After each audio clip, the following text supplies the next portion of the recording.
All right, so today we're going to kind of shift gears a little bit and take a deep dive into something that I think is relevant to everyone, but especially to entrepreneurs. Oh, cool. Yeah, I'm pretty excited about this one.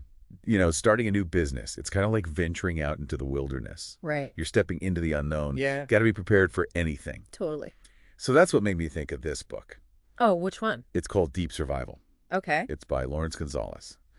And, well, it's not specifically about business. Right. It's more about, well, the psychology of survival, like in extreme situations. Right. People who've been through plane crashes or shipwrecks or lost in the wilderness. Oh, wow. But the thing is, the lessons that Gonzales lays out in this book, Yeah. they're surprisingly applicable to all sorts of challenges. And I think entrepreneurship is definitely one of them. That makes sense. Because starting a business can definitely feel like an extreme situation sometimes. You're constantly facing challenges, making tough decisions, and trying to navigate the unknown. So what kinds of insights does the book offer for entrepreneurs? Well, one of the things that really jumped out at me was this idea of staying cool under pressure. Uh-huh. Like, there's this incredible anecdote in the book about fighter pilots landing on aircraft carriers at night. Whoa, talk about high stakes. Right. I mean, can you imagine the kind of focus and precision it takes to land a jet on a moving ship in the dark? I can't even imagine parallel parking under pressure. Exactly. But these pilots, they can't afford to panic. They have to stay calm, they got to make split-second decisions, and they have to execute those decisions flawlessly. Sounds pretty intense. So Yeah. how do they manage to stay cool under that kind of pressure? Well, Gonzalez talks about how they use mental techniques like compartmentalization, visualization, even humor. Humor. How does that help in a life or death situation? Well, it's not about telling jokes, obviously. It's more about finding a way to detach from the stress, to see the absurdity of the situation. It's a way to kind of release the tension and prevent yourself from getting overwhelmed. Oh, that makes sense. Like finding a way to laugh at the craziness of it all can help you stay sane. Exactly. And I think that's such a valuable lesson for entrepreneurs too, right? Because starting and running a business can be incredibly stressful. For sure. You're constantly dealing with uncertainty, setbacks, and unexpected challenges. Exactly. So how do you apply this idea of staying cool under pressure to the entrepreneurial world? Like, what are some practical tips? I think one of the most important things is to have a plan. Okay, a business plan. Well, yes, but I'm talking about something even more specific than that. I'm talking about a pre-mortem plan. A premortem, like a business autopsy. Not quite. It's more like a preemptive strike against potential problems. Interesting. How does that work? So before you launch a new product or make a big decision, gather your team and imagine that the worst has happened. Your product failed. Your deal fell through. Whatever your biggest fear is, let's assume it's already happened. Now work backward and figure out what went wrong. So you're basically planning for failure in order to avoid failure. Exactly. And by identifying those potential pitfalls ahead of time, you can start to develop strategies to mitigate those risks. I like it. It's like having a mental fire extinguisher ready, just in case things start to get a little too heated. Exactly. And it also helps you to mentally prepare for setbacks. Because, let's face it, not everything is going to go according to plan. That's for sure. So by doing a premortem, you're not just identifying risks, you're also building resilience. Absolutely. Because when you've already mentally rehearsed for those worst-case scenarios, you're less likely to panic when things actually go wrong. Right. You're like, okay, I've seen this movie before. I know what to do. Exactly. Now, another crucial concept from Deep Survival that I think is really relevant to entrepreneurship is the idea of mental models. Okay, break that down for me. What are mental models? They're basically the frameworks we use to understand the world. They're based on our past experiences, our assumptions, our beliefs. Okay. And the thing is, our mental models can be incredibly powerful. They can help us to make sense of complex situations, to make quick decisions, to navigate unfamiliar territory. Right, but they can also lead us astray, can't they? Oh, absolutely. If our mental models are outdated or inaccurate, they can actually blind us to reality. There's a pretty stark example of that in the book, right? Yeah, Gonzales tells the story of William Huskisson, a brilliant businessman who was a pioneer of the railway industry. Okay. And sadly, Huskisson met a tragic end because his mental model of trains was outdated. He underestimated their speed, stepped right into the path of an oncoming locomotive, and was killed. Wow. That's a pretty powerful reminder that sometimes our assumptions can be our biggest downfall. Exactly. And that's especially true in the fast-paced world of entrepreneurship, right? What worked yesterday might not work tomorrow. The market is constantly changing, technology is evolving, and consumer preferences are shifting. So how do we avoid becoming a Huskisson statistic? Well, first of all, don't get hit by a train. Good advice. But more seriously, I think the key is to be constantly challenging our assumptions. Okay, how do we do that? Well, we need to be actively seeking out new information, new perspectives, new ways of doing things. So talk to customers. Absolutely. Talk to your customers, research your industry, stay up to date on the latest trends, and be open to the possibility that you might be wrong. So it's like having a mental GPS that's constantly updating. Exactly. Your mental model needs to be as agile as your business if you want to avoid those metaphorical train wrecks. Makes sense.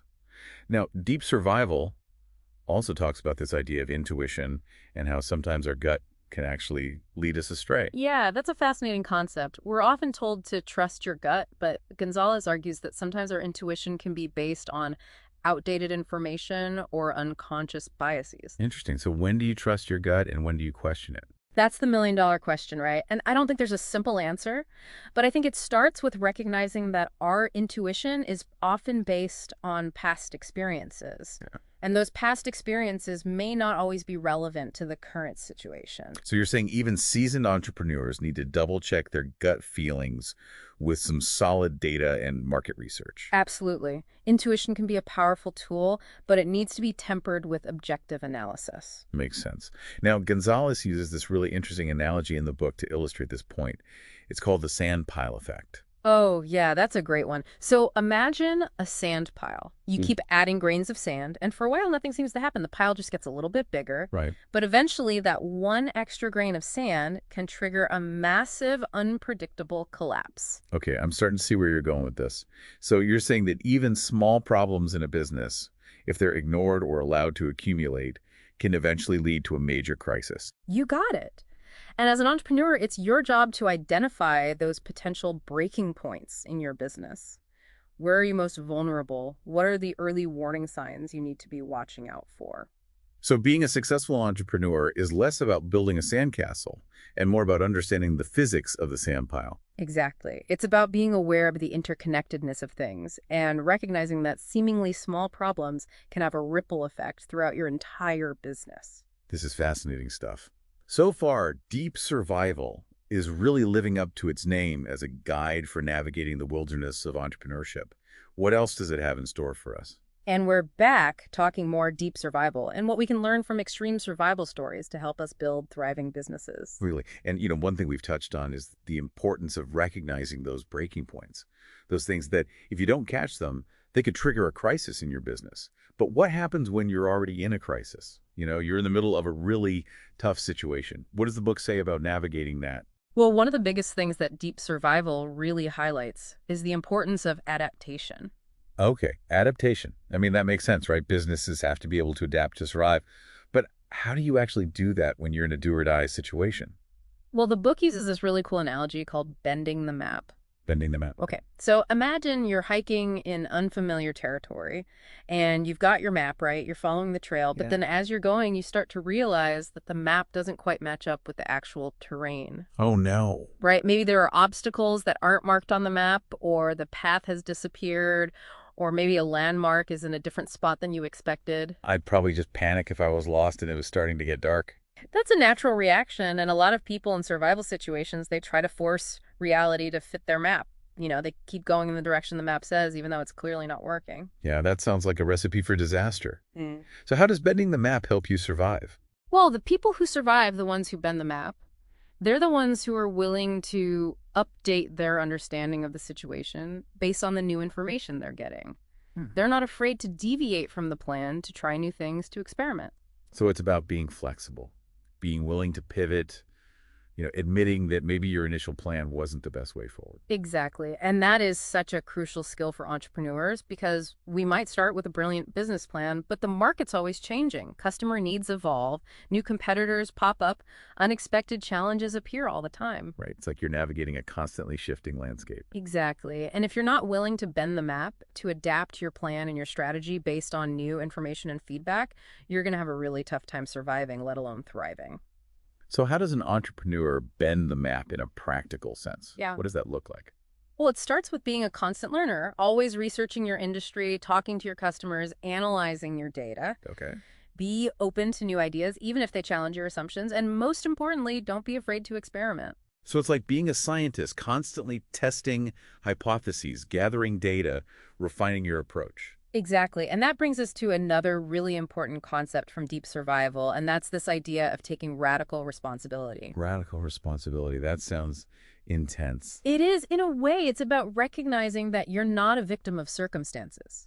You have the power to choose how you respond to challenges, to make decisions, to take actions that influence the outcome of your situation. So it's about taking ownership of your successes and your failures. Exactly. Deep survival actually draws a distinction between what it calls the victim personality and the survivor personality. Big victim versus the survivor. Yeah, so the victim personality tends to blame external forces for their misfortunes. Right. It's that whole why is this happening to me mentality. Exactly, and that mindset can be really dangerous in business and in life because it prevents you from taking action, from learning from your mistakes, from finding solutions. Makes sense. So how does the survivor personality approach challenges differently? Well, they focus on what they can control. They look for opportunities, even in the midst of setbacks, and they maintain a sense of agency, this belief that their actions can make a difference.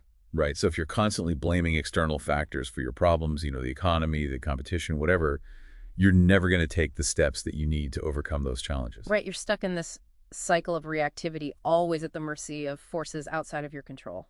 But if you take radical responsibility, if you own your choices and their consequences, then you empower yourself to create a different outcome. Absolutely, and that shift in mindset can make all the difference in the world, not just in surviving a crisis, but in building a successful and fulfilling life.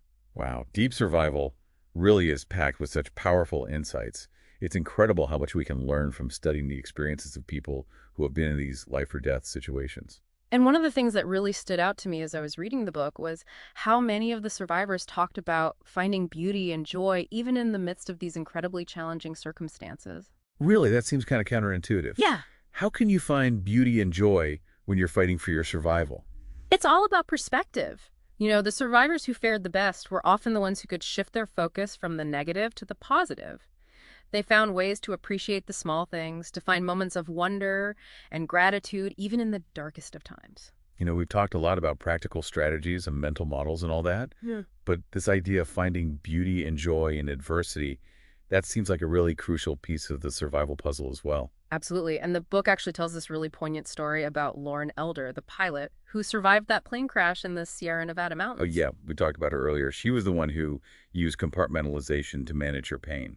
Exactly. And even though she was injured, she was lost, she was facing this long and arduous journey back to civilization. Lauren made a conscious effort to appreciate the beauty of her surroundings, the mountains, the trees, the fresh air.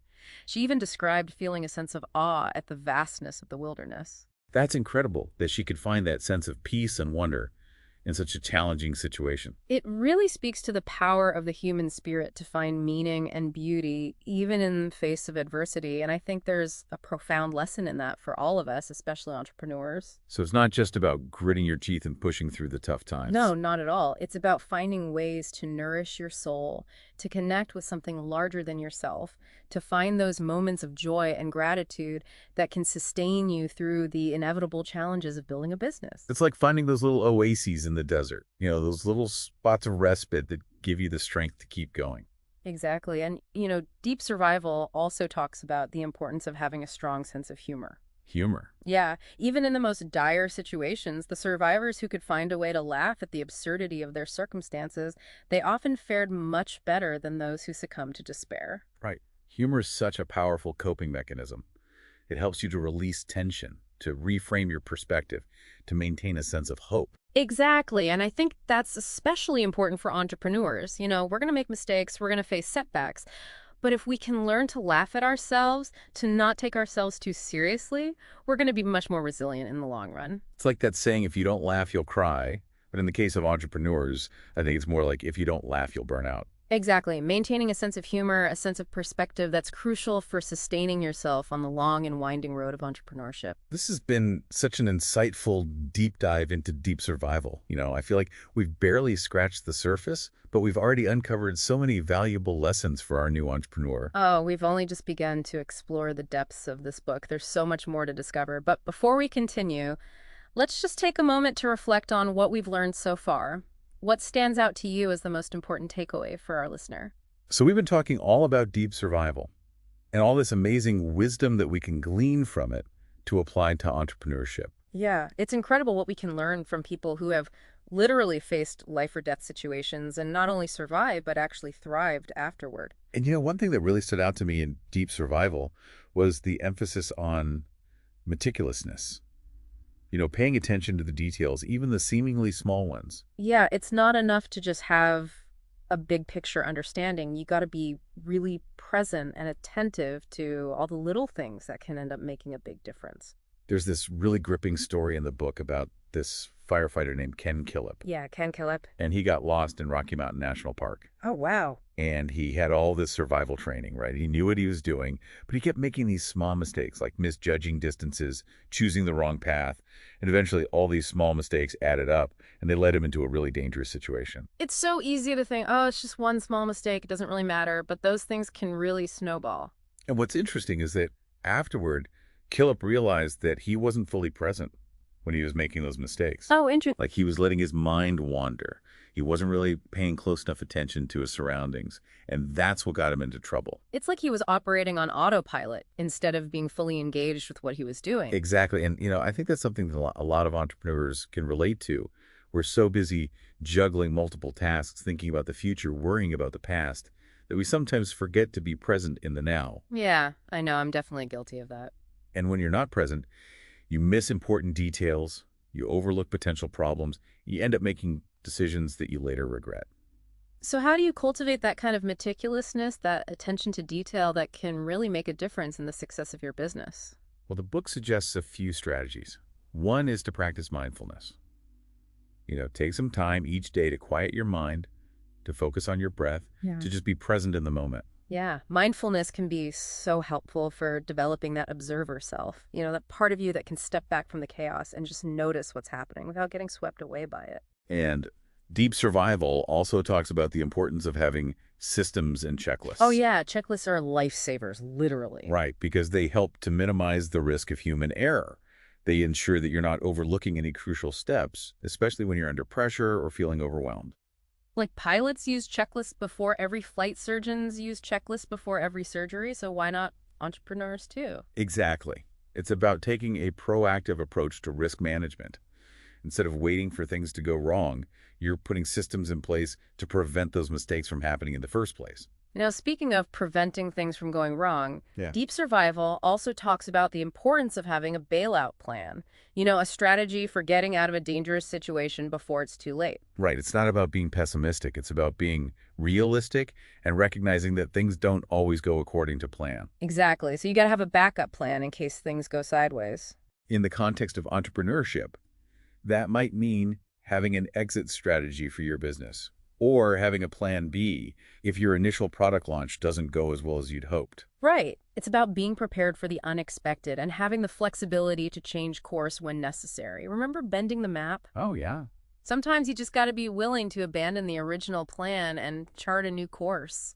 And finally, Deep Survival talks about the importance of maintaining a positive mental attitude even when things are looking really grim. It's about having that inner strength, that belief that you can overcome the challenges, that you will find a way to survive and thrive. There's that amazing story in the book about Julianne Kopeck, the teenager who survived a plane crash in the Amazon jungle. Oh, yeah. Julianne's story is incredible. Right. I mean, she was injured and alone in this hostile environment, but she never gave up hope. And she had to rely on all her knowledge and skills to survive. Exactly. She drew strength from her father's teachings about survival, and she maintained this positive attitude that helped her to just keep going one step at a time. It's a testament to the power of the human spirit to overcome even the most difficult circumstances. And you know, that kind of unwavering belief in yourself, that refusal to give up, that's absolutely essential for any entrepreneur. It really is. You're going to face setbacks, you're going to experience doubt, but you got to find a way to hold on to that vision, that belief in your ability to succeed. Well, this has been an absolutely incredible deep dive into deep survival. I feel like we've only scratched the surface of what this book has to offer. There's so much depth to explore. But I think we've uncovered some really valuable wisdom that our listeners can apply to their own entrepreneurial journeys. I hope so. So as we wrap up this episode, what's the one piece of advice you'd give to our listener, the new entrepreneur who's just starting out on this adventure? I think the most important thing to remember is that the same skills that help people survive extreme situations, those same skills can help you build a resilient and successful business. Stay curious, stay adaptable, take radical responsibility for your choices, and never give up on your dreams. That's such great advice. And for our listeners, if you're looking for a book that will challenge you, inspire you, and teach you how to thrive in the face of adversity, definitely check out Deep Survival. It's a must-read for anyone who wants to understand what it takes to not just survive, but to really thrive in any situation. Until next time, stay curious, stay resilient, and keep exploring as